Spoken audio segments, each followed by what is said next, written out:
Paano nga ba kapag na-fall out of love ang isang tao sa'yo? Mapalalaki o babae ito? Ano ang pinaka-dapat mong gawin? Ako bahala dyan, tuturuan kita. Tara!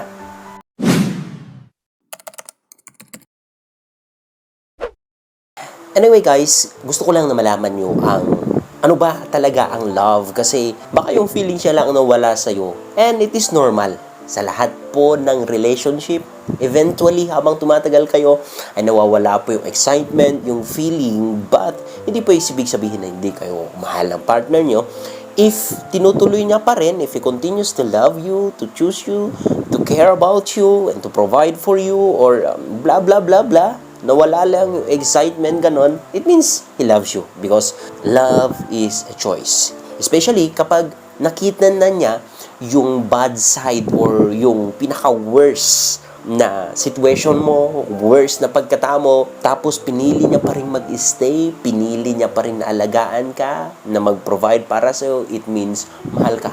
Kasi actually, dun mo makikita yung taong tunay nagmamahal sa'yo kapag nalaman yung negative o worst na side mo, pero pinili pa rin na mag-stay, means they loves you. Pero kung sa una lang yan, kapag maganda yung nakikita about sa'yo, yung mga nagbibigay mo, tsaka ka lang mahalin, it means hindi mo pa talaga alam kung mahal ka. Pero kung talagang hindi ka na niya mahal, ramdam mo yon, like he doesn't or she doesn't care about you na, he doesn't care about your feeling, what is going on around you, talagang ramdam mo yon sa kanya, then maybe talagang na-fall out of love na siya sa'yo. So ano ang pinaka-dapat mong gawin? Unang-una sa lahat, ito yung number one, is that alamin mo ang pinaka-punot dulo, ang pinaka-root ng lahat ng bagay or kung bakit nangyayari yon sa inyo. Alamin mo, you should have that ability to know, baka ikaw yung factor or siya yung factor o kayo yung dalawa yung factor. Maybe yung toxicity mo or toxicity niya, or maybe yung parents niya, or families, or maybe finances, or maybe sex-related. Ang point natin dito is that alamin nyo ang pinakapunot dulo kung bakit na-fall out of love yung partner nyo sa inyo or ikaw mismo. Kasi kung alam mo yung punot dulo, alam mo kung ano dapat ang itatama mo. Sa relationship naman, especially sa mga mag-asawa, kaya na-fall out of love sila is that dahil sa palaging nag-aaway. Palaging may mga misunderstanding, palaging may war sa loob ng families nyo. And ang common na pinag-aawayan is that kung hindi sex, finances. Yun ang pinaka-common. And kapag yun ang pinaka-punot dulo ng lahat, then it means yun yung solusyonan nyo. Dahil kapag nasolusyonan nyo yun, it means masasolve yung problema mo. It means hindi na siya tuluyang mawala sa buhay mo. Yun ang number 2 na gawin nyo, is that you need to uproot or alisin nyo ang pinaka-root ng lahat ng palagi nyong pinag-aawayan or reason kung bakit na-fall out of love yung partner nyo.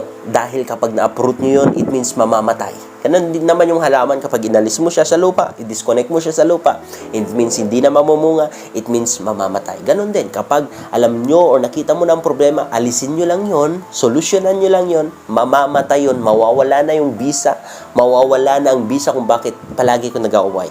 Ang matitira na lang yung relationship nyo, yung magandang halaman, yung talagang itinanim nyong dalawa. I hope na naintindihan nyo yung logic or yung realization. I don't know kung paano ito explain, paano ito,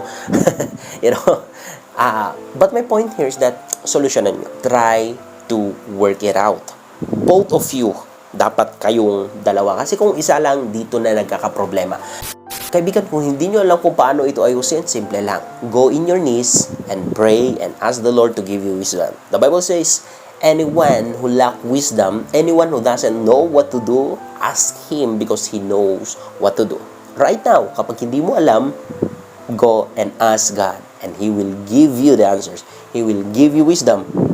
Ano ang dapat mong gawin. And I'm praying for you, my dear, my friend.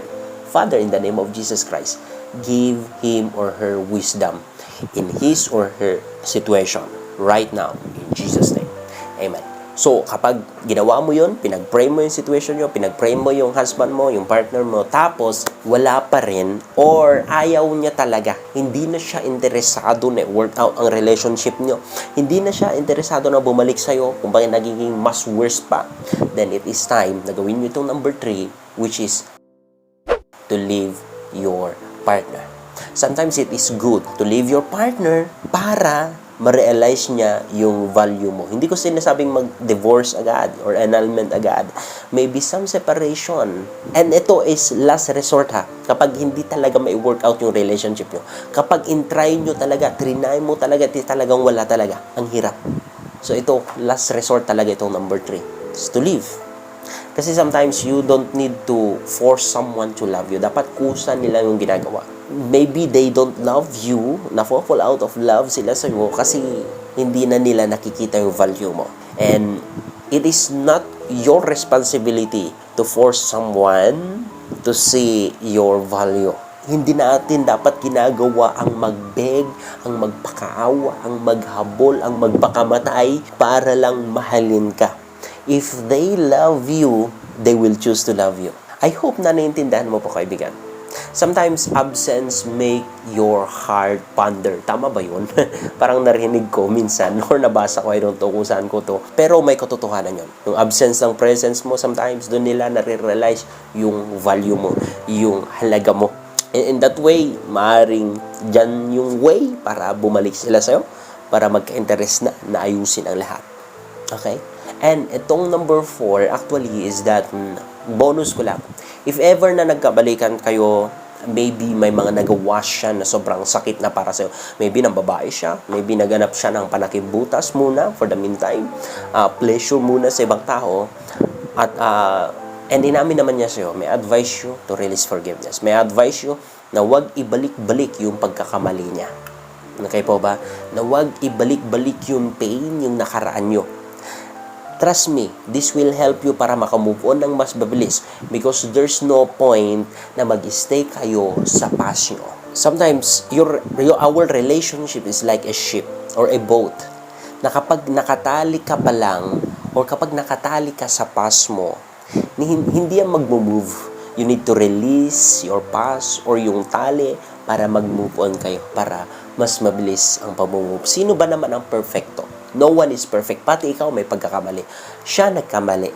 All you need to do is to forgive and forget. It means, yung forget, hindi mo naman talaga maalis sa utak mo. Ang gusto niya lang, ang ibig lang sabihin ng forget is that wag ibalik-balik sa nakaraan or wag yung nakaraan mo ang dahilan para mag-decide ka or para gawin mo ang mga bagay-bagay or yung mga decision mo. So, I hope na nakatulong itong video na to. I hope na na-enlighten kayo. I hope na medyo naitama kunti yung mindset ninyo kasi ikabubuti yun din lang naman ito.